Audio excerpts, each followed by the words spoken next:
Oi, aqui é o Bruno Cunha e hoje nós vamos falar sobre a fase de Improve do DMAIC.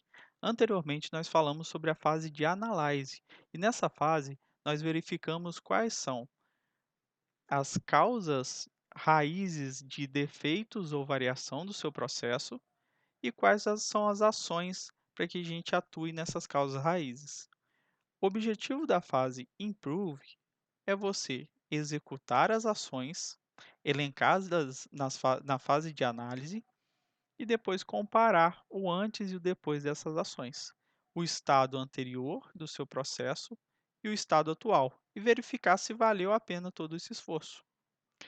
Algumas dessas ações podem requerer investimento financeiro, e para verificar se esse investimento financeiro é válido, nós precisamos verificar qual é a viabilidade econômica das suas ações, do seu projeto. Então, nós vamos fazer aqui um cálculo de viabilidade. Esse cálculo de viabilidade, ele pode ser feito tanto para cada ação, se você tiver umas ações muito impactantes no seu projeto, mas também pode ser feito para todas as ações como um todo, todas as ações que requererem investimento. Você depende da complexidade do seu projeto e você vai verificar como você vai atuar.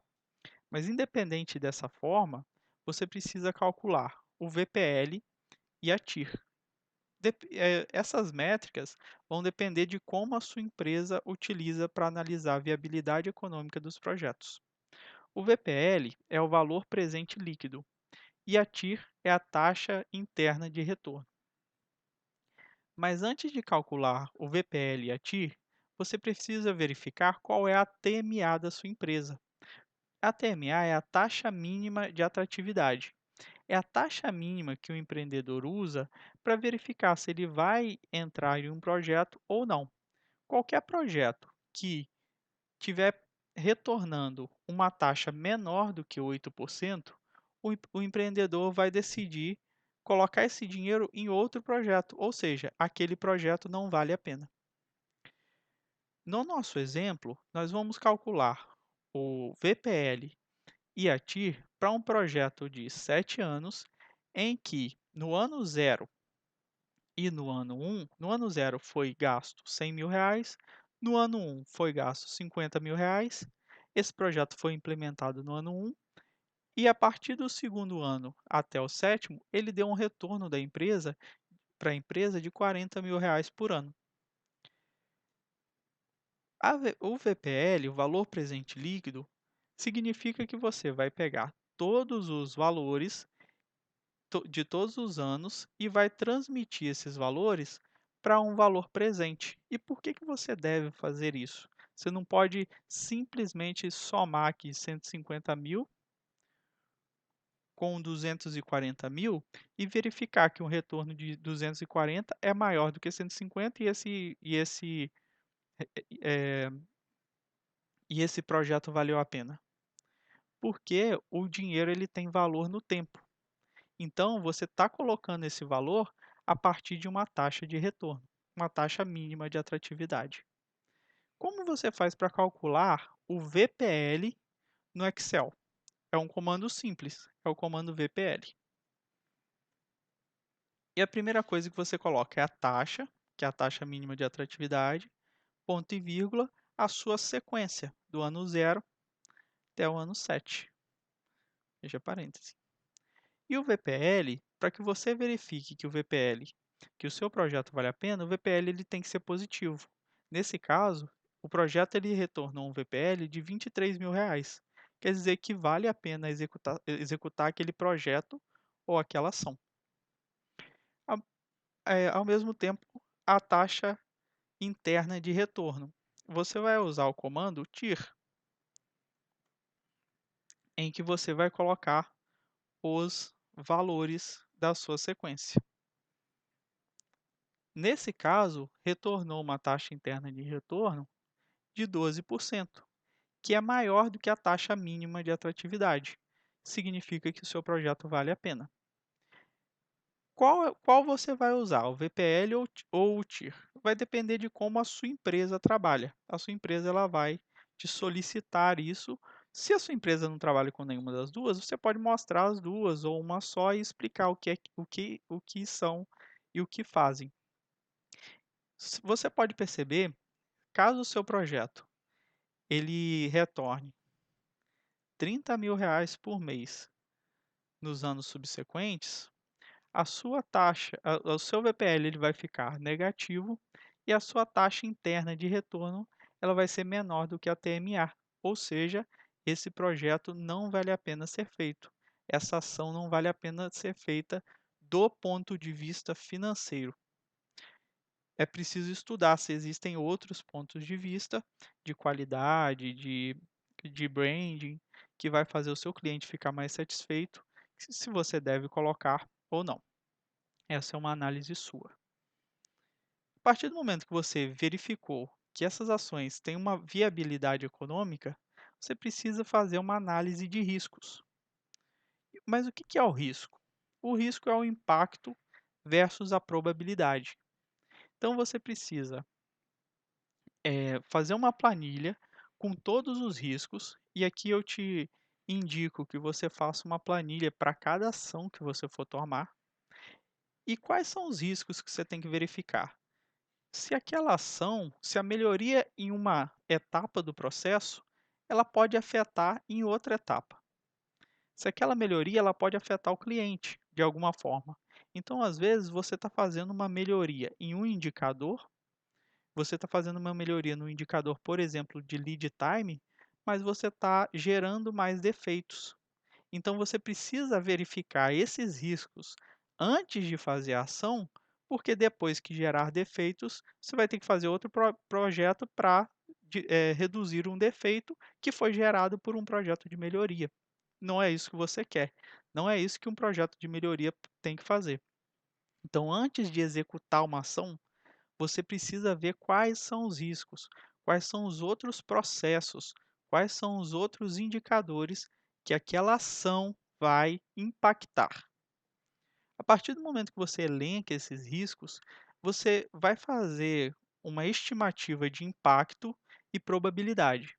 Se você não tiver uma estimativa quantitativa, ou seja, o impacto financeiro, e uma probabilidade quantitativa também, você pode fazer algo estimado. Você pode dar uma nota de 1 a 10 ou de 1, 2 e 3, alto, médio, baixo, multiplicar essa nota e ver qual que é o risco.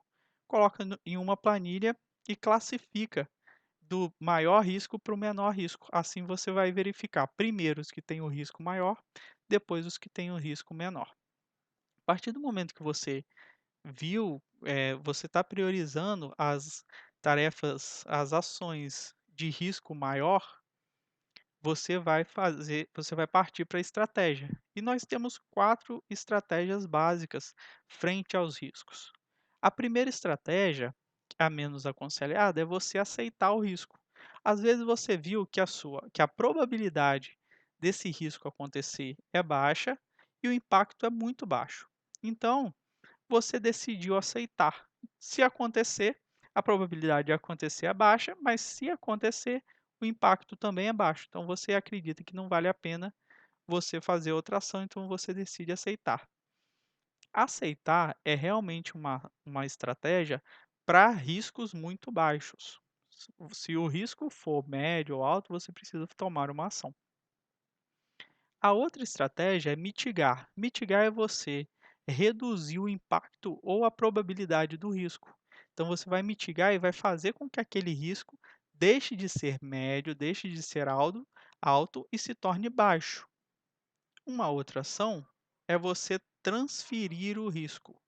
A transferência do risco é quando você faz um seguro. Às vezes você tem algum risco que você tem uma máquina que é muito cara, ela pode ser quebrada, pode dar algum prejuízo financeiro aos clientes, e você tenha um risco alto e você queira transferir. Para você transferir o risco, você faz um seguro, então você transfere esse risco para a seguradora. E a quarta e melhor possibilidade de estratégia, mas nem sempre vai ser possível, é você eliminar o risco. Você ter uma ação que vá eliminar aquele risco.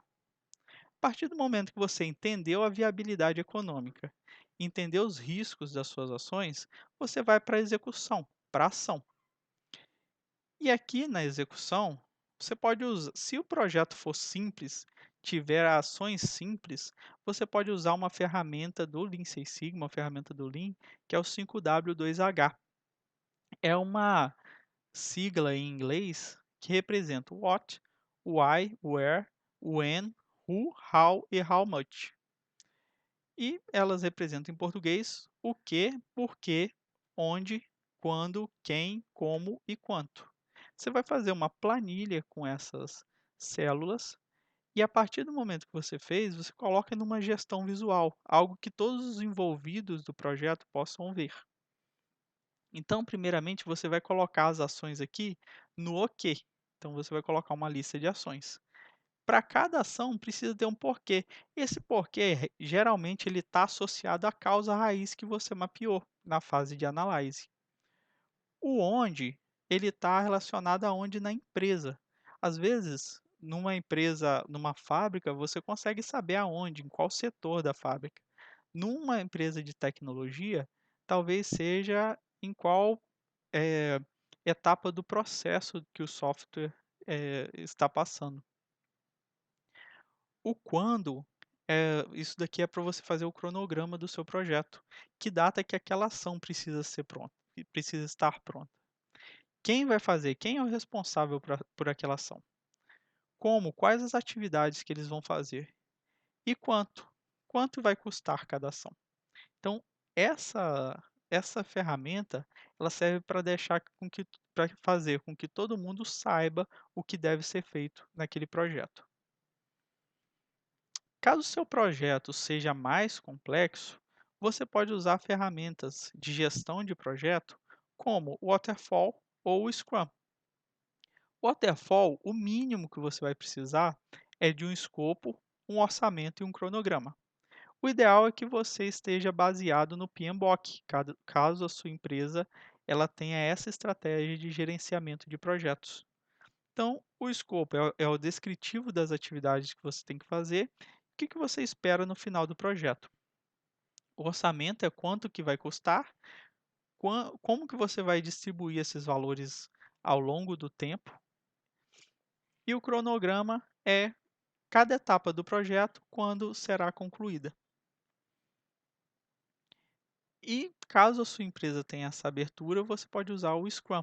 Tem um vídeo do Scrum aqui no canal, como implementar, que você também pode verificar. A partir do momento que você entrega as ações, você precisa comprovar a eficácia das ações. E aqui é importante que você faça um teste estatístico, verificando se você quis, por exemplo, reduzir o lead time.